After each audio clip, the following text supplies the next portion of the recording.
We all want a world where everyone is treated with respect, but sometimes it seems in pretty short supply. And the notion of giving respect is often a flashpoint between young people and adults. We've probably all experienced moments of frustration when we feel we deserve respect and have not been given it, or been told to show respect to someone we don't actually respect because of how they behave. Could our interpretation of respect be the problem? Respect comes from the Latin respectus, which means looking back at with admiration.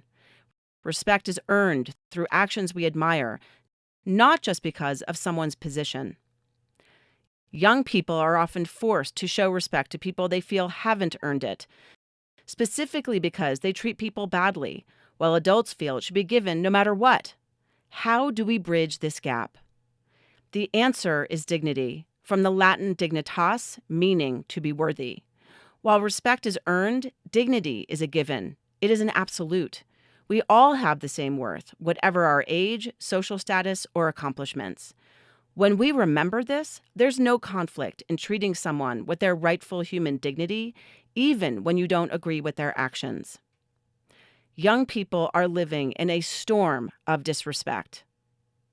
By recognizing that everyone has inherent dignity, we can unlock the door to more positive communication and equitable relationships.